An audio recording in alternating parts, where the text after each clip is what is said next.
Bayou Time Sports is brought to you by Terrible General Health System's Community Sports Institute in conjunction with Barker Honda.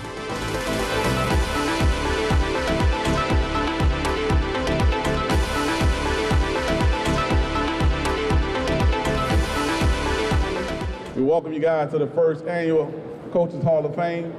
For these great coaches and their families here, we want to say thank you guys for coming. But we always want to start off with giving God the first and honor and glory first thing. So we're going to bring a guy to sing the prayer. Charlie Miles is going to start off with the prayer, guys.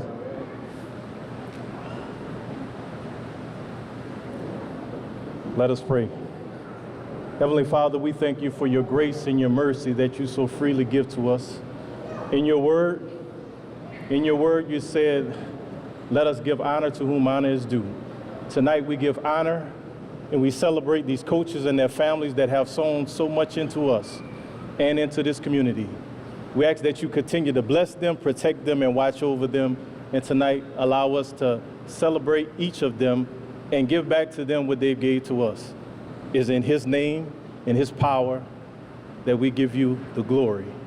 Amen.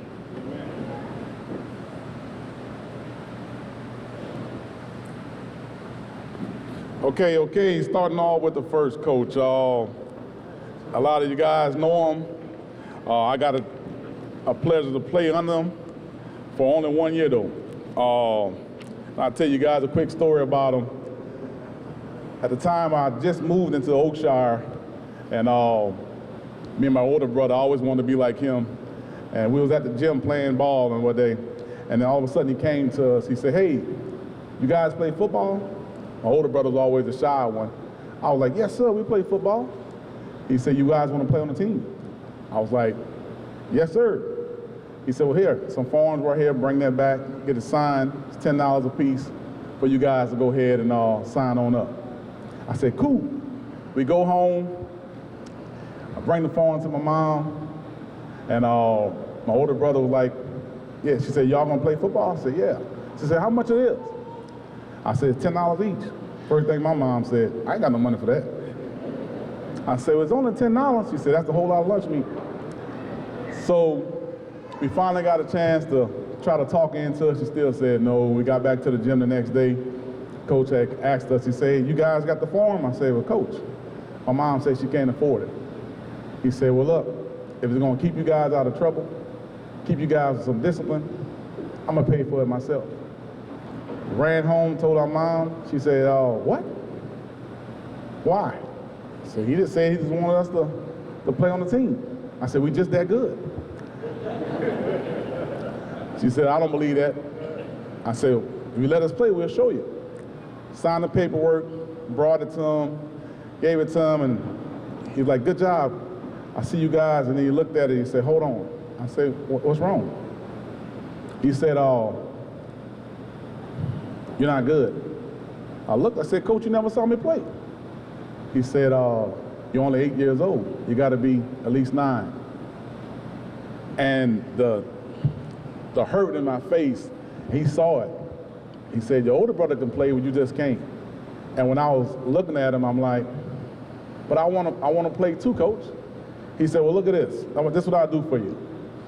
I'll let you come, practice with your brother, practice with the team, but you won't be able to get in the games because I can't play you."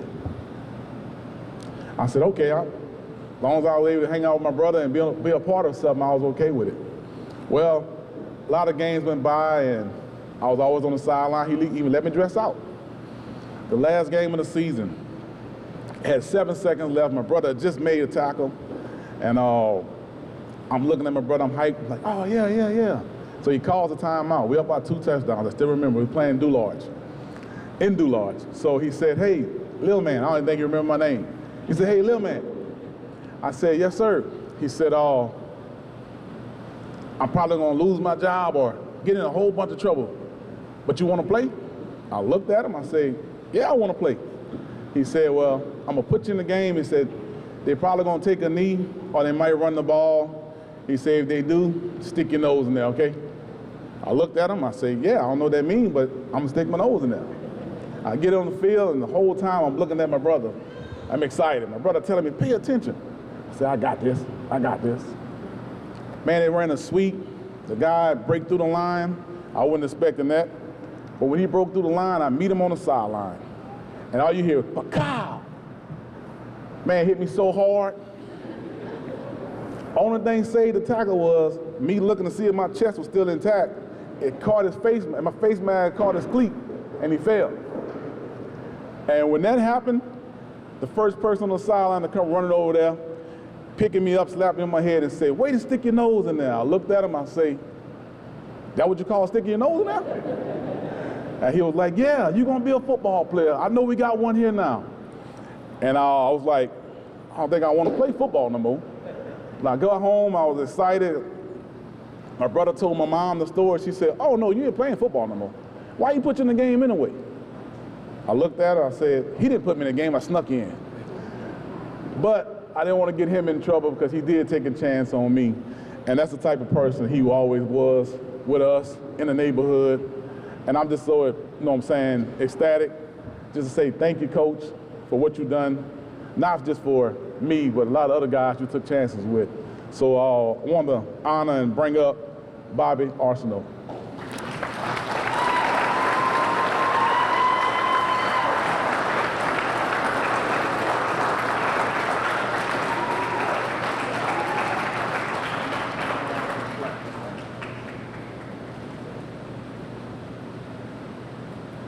Look, I was nervous when I put him in, too, because I said, watch him get hurt, and his mom was going to be over here wanting to tear me up.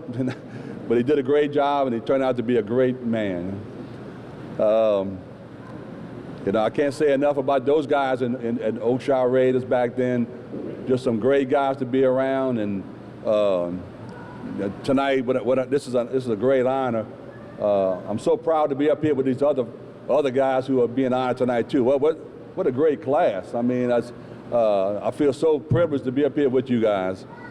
But other than that, you have a few questions you want to? I'd like to ask you a question.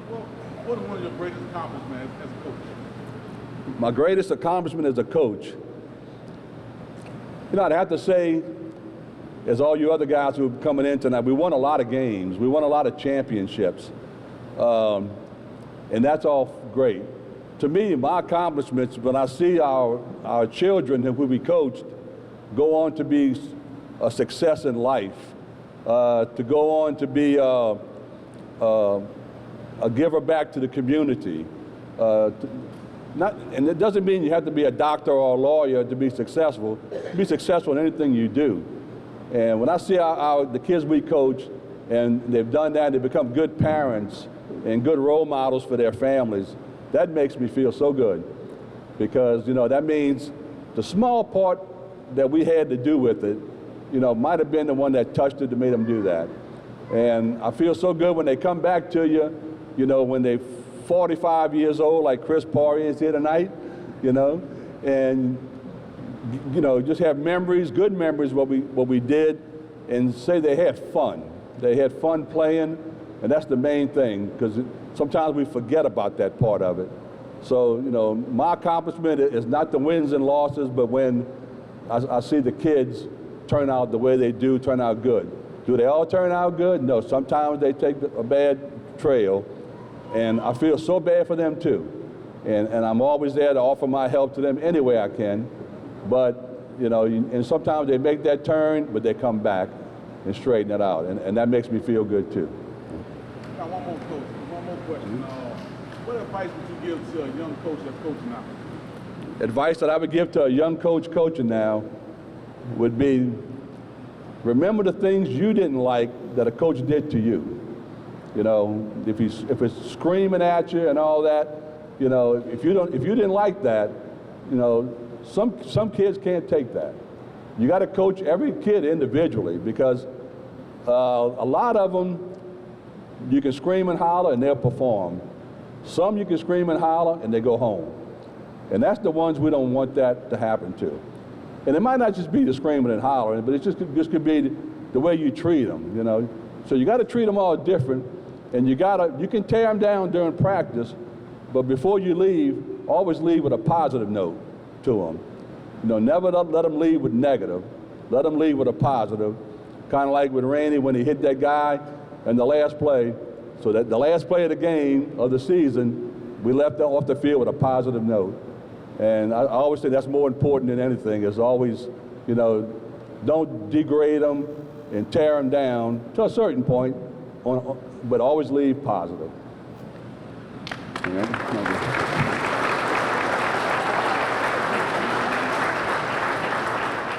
All right, for the next Hall of Fame coach, I'm gonna share a quick story. It's gonna be Mr. Ernie Brown, where I started getting my confidence here. You may not remember this, but I grew up in Oakshire. I was a regular average player probably. So I started getting real good. I would go to Oakshire Gym. A lot of guys I played with. I see Daryl over there. Remember me from back in the day? Just going, I didn't have any training, no training, just TPR. And then going to the gym and playing against 24, 25-year-olds sometime when I'm 12, 13.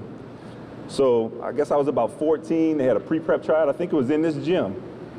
And I was taking that next step. I started to grow. I got in the game for the tryouts. I'm smacking the backboard, scoring up a storm, doing a great job. I make the AA team. So next time I walk, I'm over at Lisa Park. I guess Coach Brown was at the tryout. I'm walking in, I'm walking just a regular little walk. Coach Brown said, hey, look, that's the bourgeois flash right there. Guess what? That regular walk turned to I had a little strut. If you remember me at HL, I was on HTV one time saying, can't stop me, you can't stop me. That confidence began right there. And that's what coaches does. Everything's about confidence. If you can build a confidence in somebody, it'll lead them into a great path. So thank you for that. And we'll get next.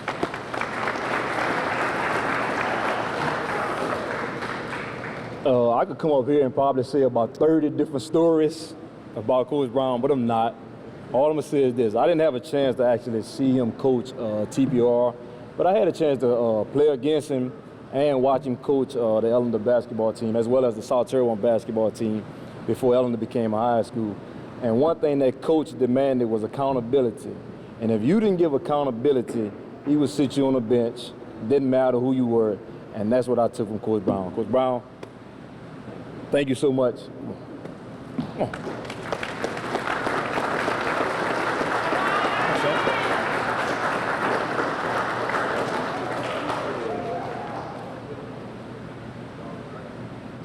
I want to say thank you to the young men who are recognizing us tonight for the efforts that we've done with the recreation department. I started off in the recreation department as an official. Then I did a little coaching, but I always did the tryouts for All-Stars and stuff.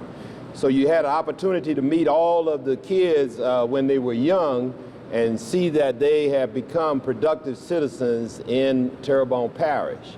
I appreciate them recognizing us for giving our time to them, and we just want to continue to make young men responsible, accountable, and be professional and respectful in their endeavors. Thank you.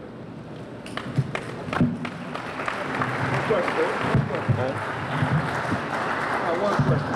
Why did you get into coaching in the first place? Whoa. Well, I see my first coach is sitting in the audience right now. His name was John Morgan.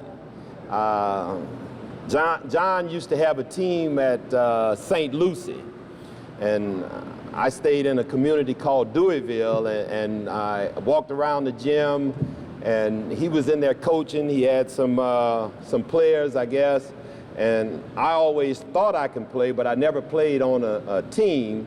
And he invited me in the gym, and from that day forward, coaching and giving back was something that I wanted to do.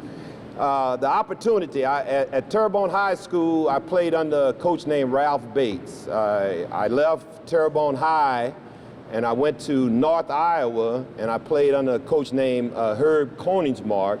Then I went to LSU and played under a coach named Dale Brown. All of these guys imparted to me the idea of giving back to the community. And it's not about money, because if you check salaries of coaches who does it for high school, TPR is strictly volunteer. So you giving back what you have learned from these guys who have given you so much.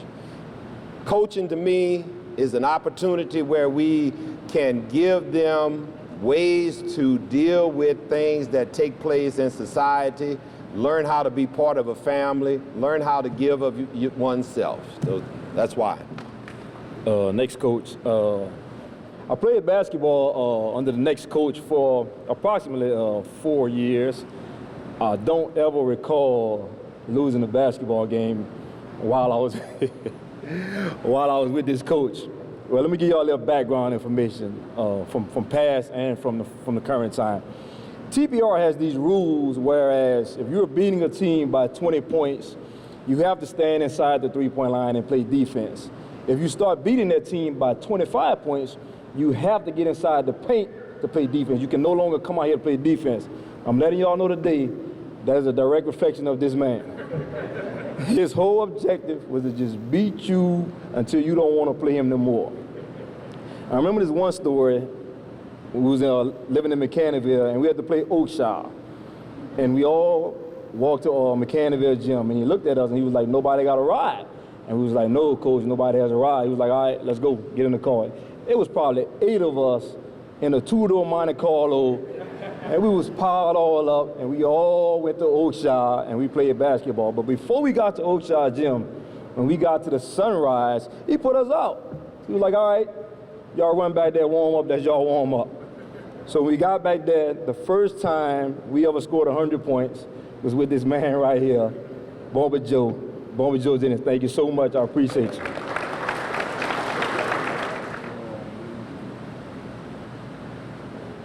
It's a pleasure, like Brown said earlier, you thought enough to even have us here, you know? But they don't have that to do. The one thing I could tell them is just keep your hand in God and change your hand, and let me go home. My wife makes 71 today. I could be all right.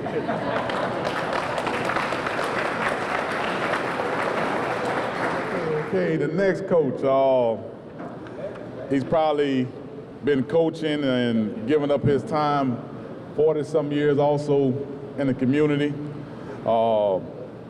With coaching, just servicing the community, doing everything that you need to do as a role model.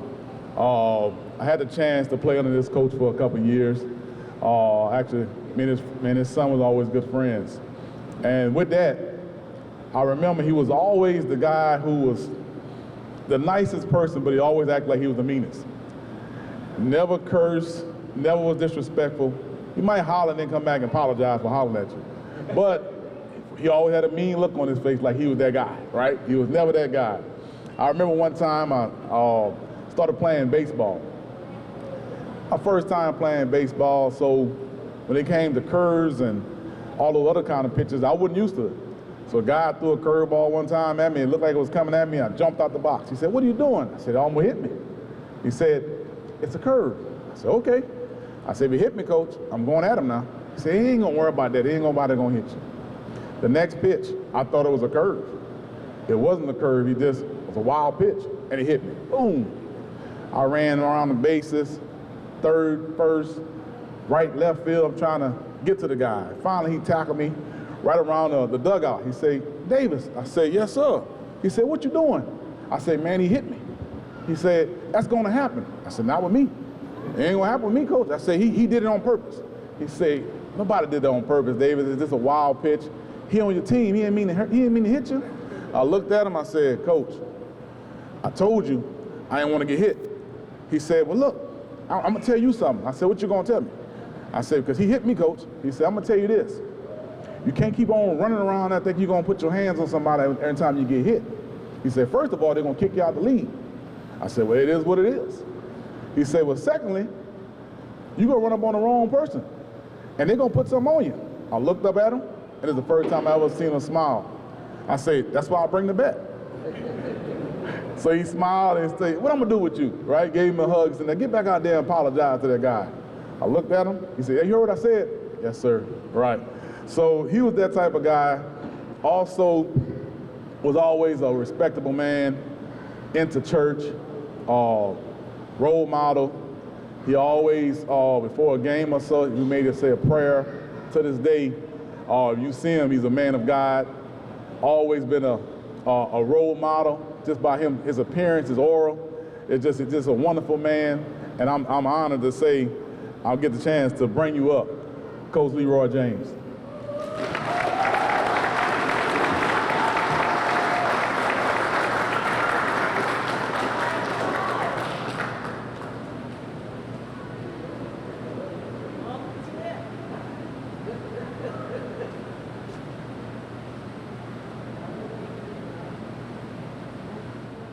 First, I want to thank God for the opportunity to be here, and thank the committee for selecting me.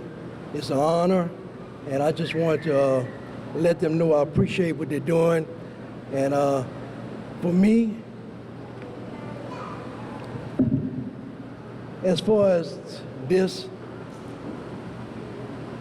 I like this. I like helping the community, helping young people do the things that I grew up doing.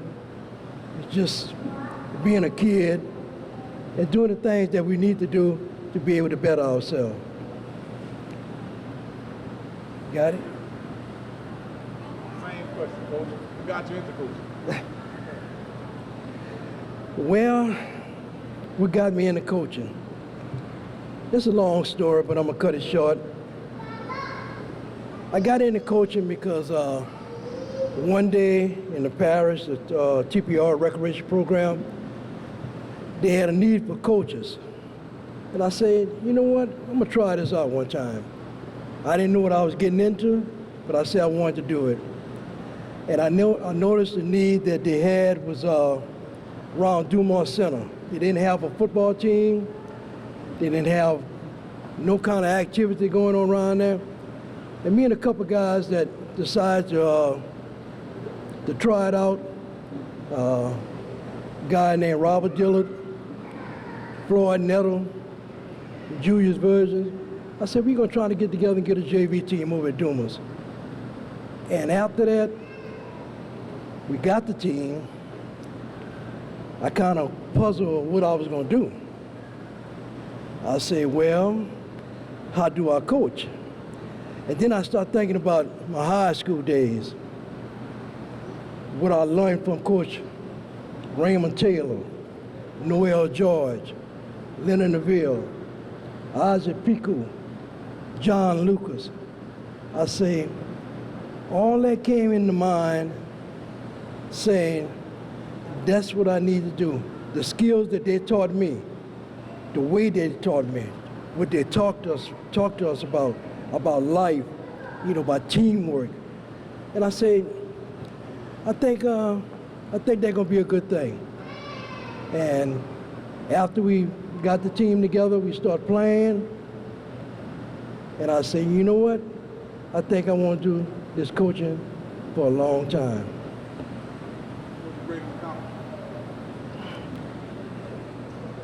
I have two great accomplishments that I got out of coaching. The first one is, wherever I go in this community, I could be at Walmart, I could be at Canada's, I could be out there washing my cars, I could be out there cutting the grass. The one thing that stands out is the players that I coach, each time they pass by my house or each time they see me, they tell me, thank you, Coach Leroy. And that just touched me right there. That means that I had some impact on that young man's life, and I appreciate that for him. The other accomplishment I had is coaching basketball with my big cousin, Ernie Brown, Roosevelt Thomas, Willie Coleman. An accomplishment I got out of that was winning 2 national titles, AAU titles, one in '98 and one in 2010. And that gave me the most accomplishment that I had during my coaching career. Winning those 2 titles and seeing those young men still call me coach today. I just want to thank you, and thank you to the committee for everything that y'all done. All right, this next one, like I said, I grew up in Oakshire, Nelson Kramer. That's where I played most with. Basketball, Oakshire Nuggets, baseball, Pirates. This man was always there. When you needed him for anything, he was there. Like they said about a van, take you everywhere you needed to go. He'll put you in the van, take you there. Also one year, like you said, I think it was $10, $20 or something. Same like Rennie said. My mom said, we don't have it. Talked to Nelson, I can't play this year. Don't worry about it, I got it.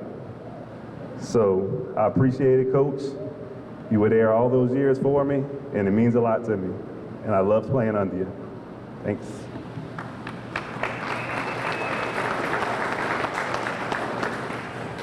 I got a chance to play under this young man also. I'll tell you a quick story right fast. After Bobby had traumatized me, I actually got a chance to go playing. And I was 11 this time. My mama finally let me go back to playing football when I was 11. I was big enough this time. Same thing, I was like, Coach, I ain't gonna be able to. He's like, hey, look, I don't care about the money. You and my son run around the neighborhood all the time to keep you guys out of trouble. I just want to make sure you guys get their structure. I said, that's fine, Coach. Told my mom, he said, I'm gonna go tell her.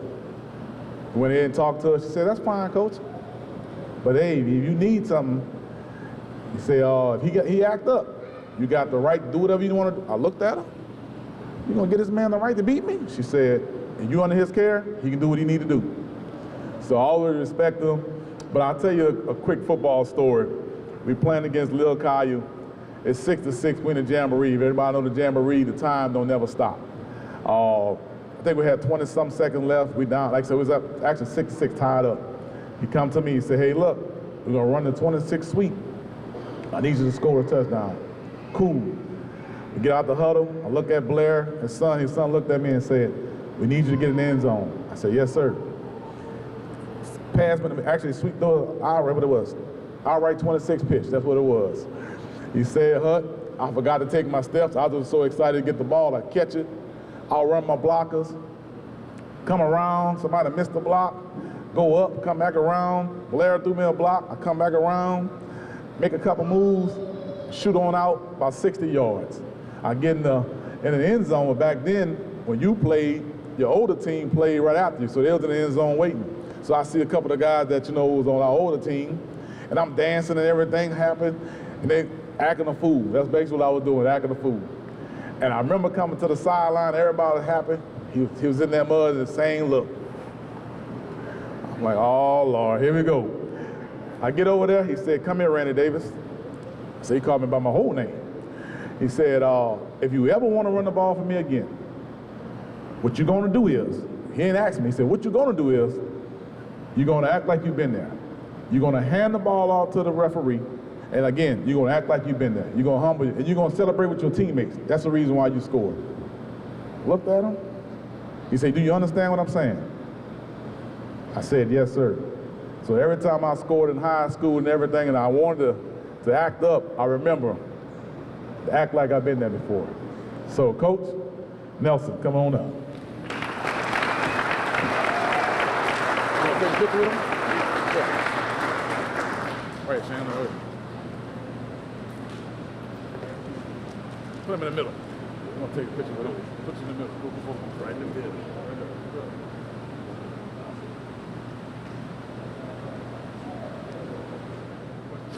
Thank you, ladies and gentlemen. I really enjoyed myself, and I want to thank this group here that put this thing together, because we spent, all us coaches, spent a lot of time out here giving it to our heart, to all the kids.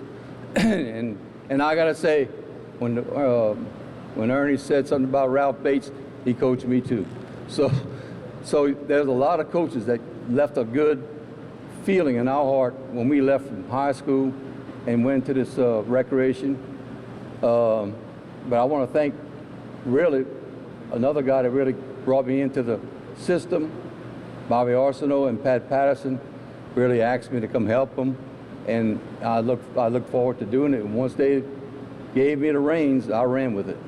But I want to thank this committee for what y'all doing, and I think y'all continue it, and other coaches that deserve the same right we did. Thank y'all very much. Okay, Coach, got a question. Yes, sir. Okay, the question was, what got me into coaching? Well, believe it or not, a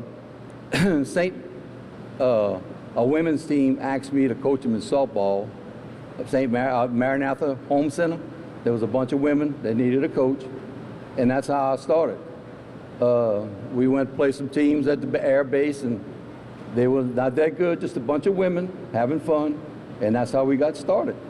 So they had a team that was never been beat, and really we came there one day and I said, look, we play as a team, we win as a team, we lose as a team.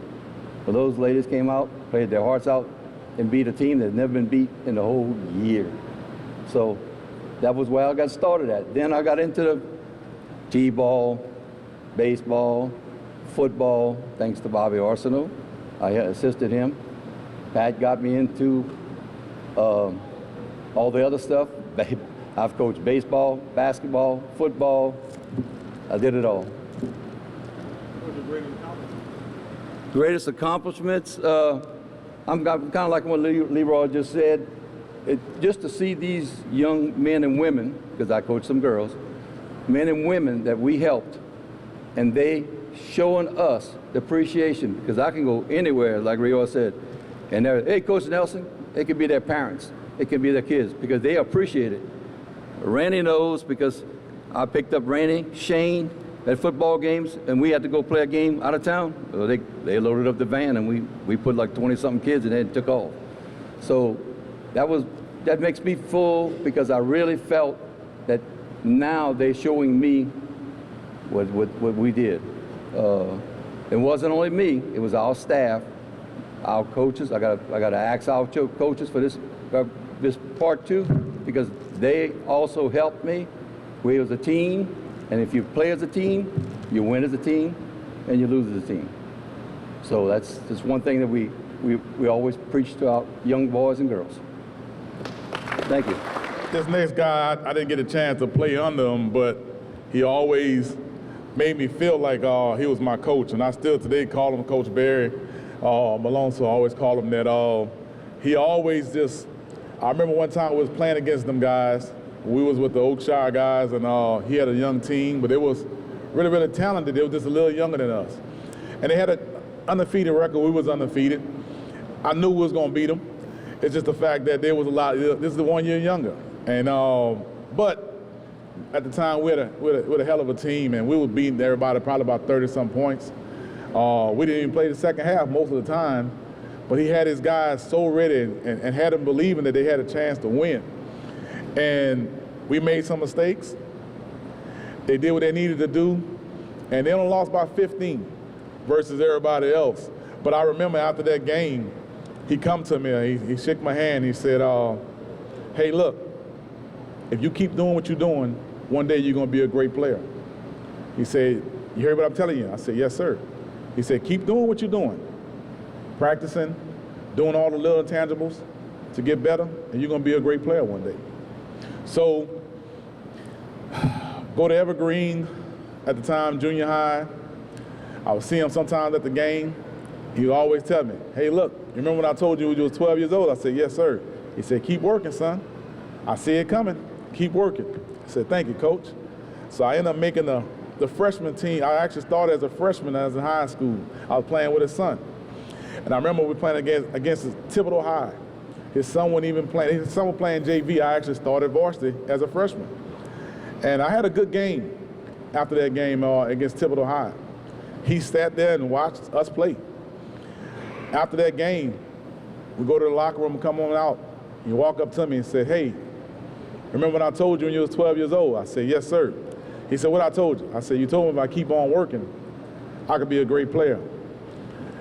I went to shake his hand. He gave me a hug and said, You're that great player. Thank you, Coach.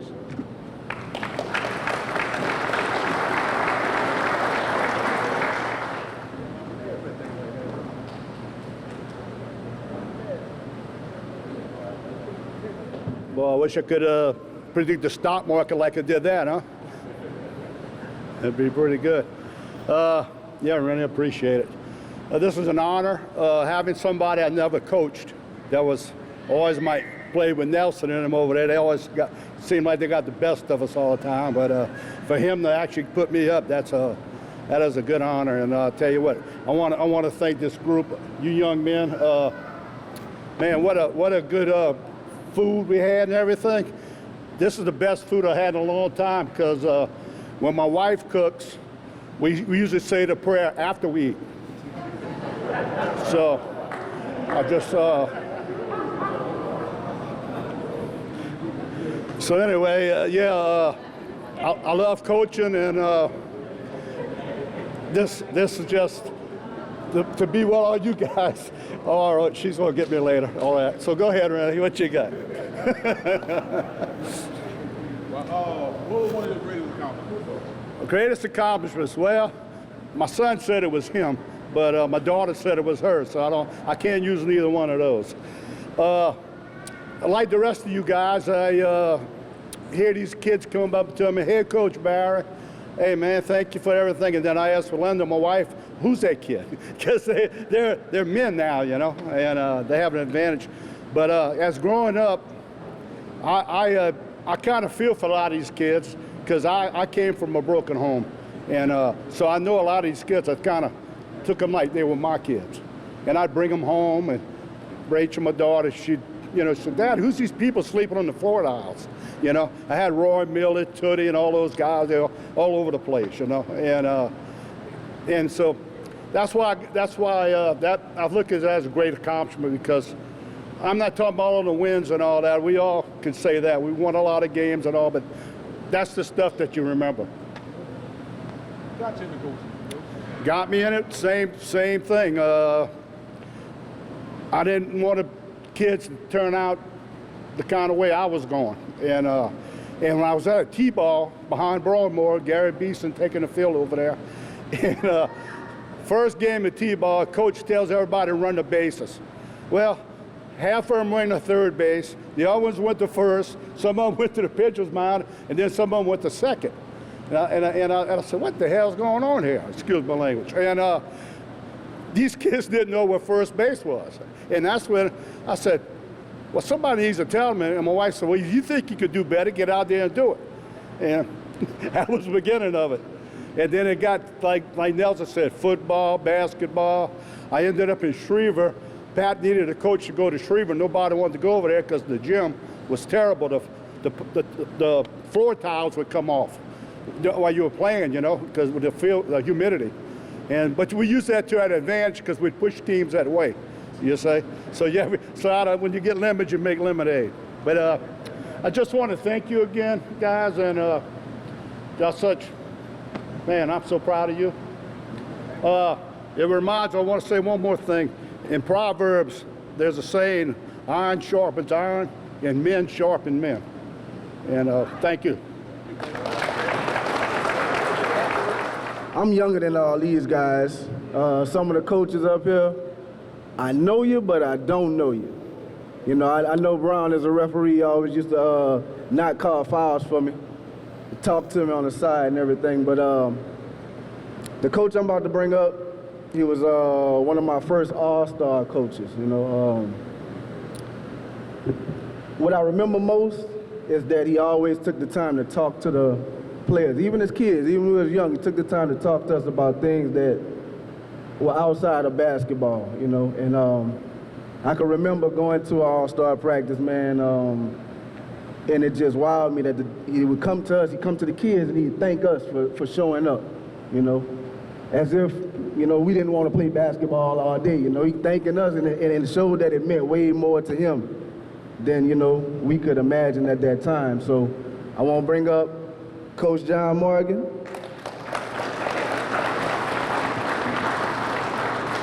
Take your time, take your time. Take the picture with your right foot, Coach.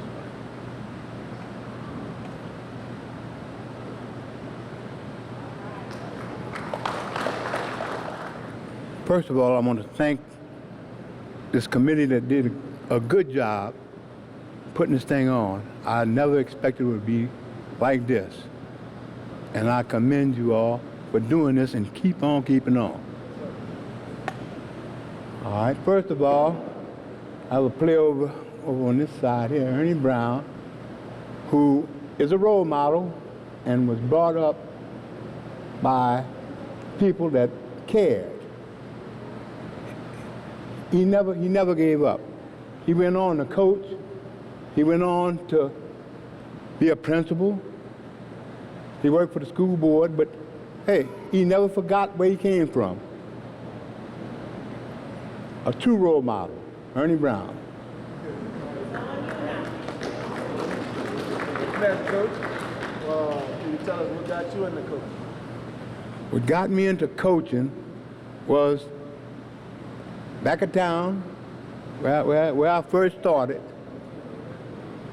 It was just nothing happening, and they needed a coach, and I decided to give it a try, and I think I was successful with it. And once again, I would like to thank the committee and keep on keeping on. What was one of the greatest accomplishments as a coach? My greatest accomplishment was to see kids go on, graduate from high school, and have a future. Their kids are being raised like they got raised. These days, it's hard to say that. Where the kids at these days? Well, I know where the kids I coached at. And nothing gives me more pleasure than to say, hey, I know that kid. I know that kid. Thank you.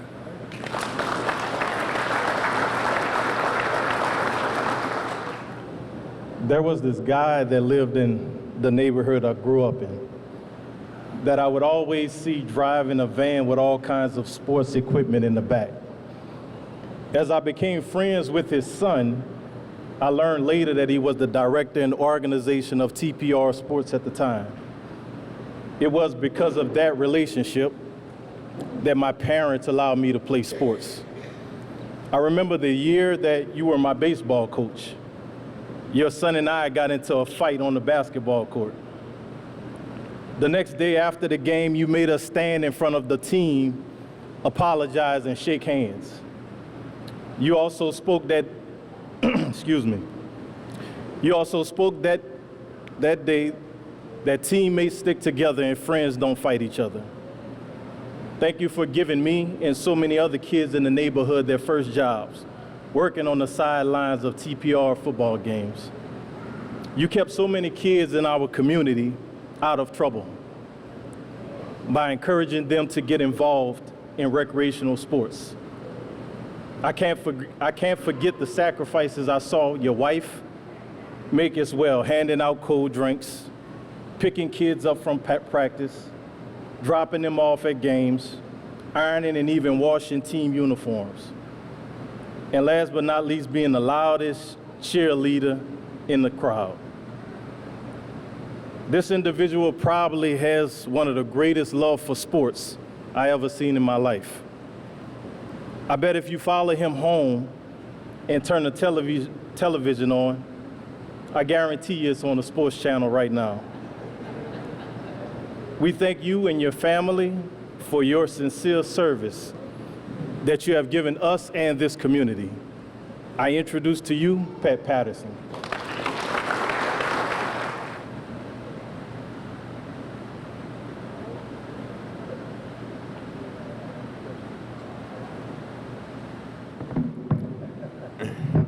Okay, first of all, what I want to do is thank the people that put on this event, to honor coaches and myself, a referee. I did more refereeing probably than anybody in this room. In baseball, basketball, softball, football, volleyball, whatever. So this is a compliment for me to get people to actually cheer me on instead of boo me.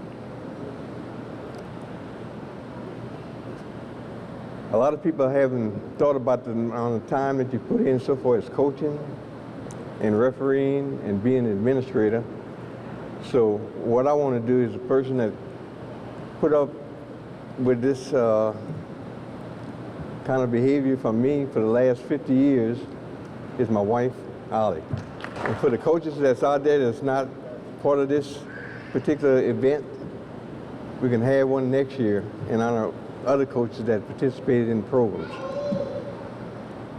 So the only thing I can tell you is that I spent a lot of time so far as putting on a program for the kids to have fun, because recreation is fun. It's not a job, it's fun.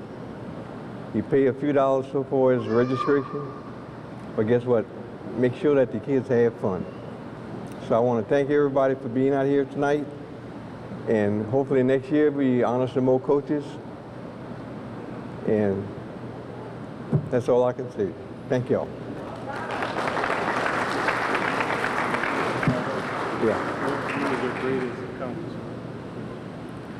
Okay, you want to know what my greatest accomplishment was so far as refereeing? It's probably going to the state tournament and calling the final 5A ball game against with Arceneaux and Neville, which went into not quite overtime, but ended up a 1-point game, and I think that's the year that Arceneaux won the state championship. They went 30-0 that year. Other than that, so far as administrative, I would say being on the national board of visiting baseball and being on the national board of biddy basketball. You know, you represent your parish, which also I like to thank the people for honoring me, because this is a local thing. If the people locally don't recognize you, guess what? The people on the state level or national level won't recognize you. So I appreciate the local people recognizing me. Thank you. The next coach, which is the last coach that we appreciate today. This was actually my first coach. When I signed up at 7 years old, it was the first person I went to see. You know, and like I said, I'm a little younger than them guys, so a lot of these coaches I've been talking about winning, y'all didn't beat us. We didn't lose that much, you know what I'm saying? We didn't lose. But quick story about Coach. I was out there playing hard, doing everything, and you know, doing my best on defense. Coach looked at me and was like, man, I can tell you the problem. He was like, it's your hands. Like, if you want to steal the ball, man, you got to make some ugly hands, man. So I made them ugly hands, but I've been ripping dudes, you know, left and right ever since, man. So I want to show a little appreciation to my first coach, man. Coach Bo, man. Bucks go, Coach Bo.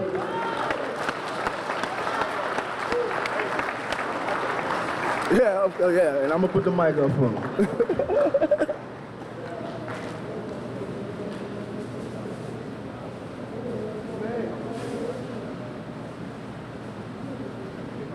First of all, I'd like to thank the committee for getting this thing together. Super job, you know. Matter of fact, I thought I'll never see it coming, you know. All right? And my basketball coaching, I got to give a lot of thanks to John Morgan. I went there just to go look. So I hung with John and them for a little while, him and one of my best friends that passed away, Charles Obel. So he come on, sit on the bench, you know, watch it. So I started sitting on the bench for a little while. Then the next thing I know, John and Charles don't even show up no more. All right? So from that time on, I think I might have spent about 30 years doing it, you know, or more. And it was like a passion to me, you know. I enjoy teaching little kids how to play this game. Not just play it, but play it the right way, you know. And that was, matter of fact, that was probably the best thing that ever happened to me in my life, you know, besides my kids and stuff. But that was one of the proudest moments, you know. And like I was saying, that's why I want to say thank you for the committee, you know.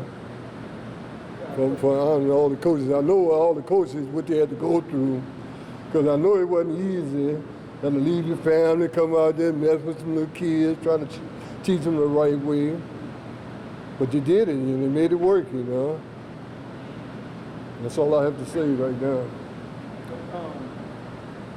Like you spoke on grabbing little kids, what made you decide to stay coaching the younger kids? What made you not, you know? Well, that was the only thing was available during that time. You know? Yeah. What's your greatest accomplishment as a coach?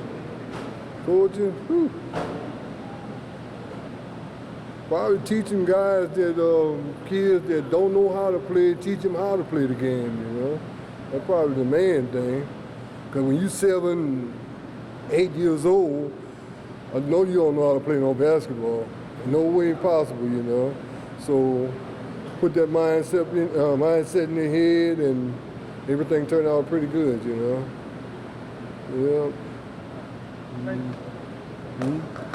All right. All of the coaches, I just want to say thank y'all so much, because I got into coaching about 7 years ago, and I didn't understand the sacrifice that you guys give. I didn't understand y'all go to work and y'all come home and y'all eat half of your meals, and you, I hate to use this word neglect, but you neglect your wife or you neglect your spouse. You put them on the side. If you gave out trophies at the end of the year, it came out of your pocket. You didn't get paid for this here. You put other kids in your car. You picked them up to go to the game. I never understood all of this here until I got into it. And I just want to say thank you guys so much. Once again, I just want to say thank you guys for doing it. Say a couple little things to the coaches before we go ahead and head on out. Raised by my mom. A lot of know a single mom. Did a hell of a job, excuse my language, I had to say that though, with me. With the manners and the respect. She taught me a lot of old ways. She always taught us, she said, if you love somebody, you must tell them that, because tomorrow ain't promised. So coaches, we love y'all. She also said, if you appreciate somebody or respect them, you honor them. We honor you guys today. Last but not least, she always told me this. She said, if you're going to give me some roses, you make sure you give me my roses today or now, because I can't smell it when I'm dead and gone. So coaches, here come you guys' roses.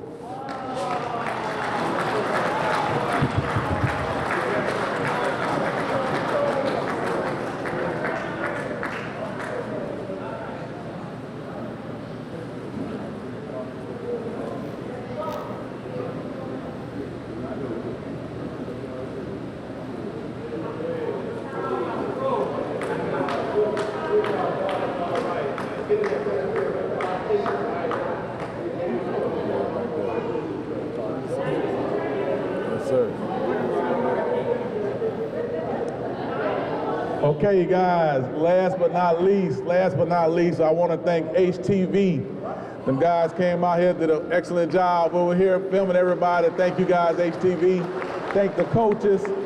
And like I say, last but not least, we don't want to leave this out. That's why we got you guys here and got your families here. We want to say, as the family members, thank you guys for giving us your dads, like Wilfred Nells say, they neglect, sometimes not eating all their food and coming to actually deal with kids like we were back in the days. But last but not least, I also want to thank the wives, because they are a major part in you guys' career with the sacrifices. And as you can see, I know Coach Pat and all the rest of them married them, say these guys recognize their wives and everything. I just want to say, for the wives, thank you for allowing us to share your husbands. For the kids, thank you for allowing us to share your dad. And just want to say thank you again, everybody who came out. Thank you guys. Thank the committee. Thank for the HTV. Thanks for sponsors. And hopefully we're going to do this again next year. I hope you guys who got nominated will be able to come next year to welcome the next crew in. Thank y'all. Love y'all.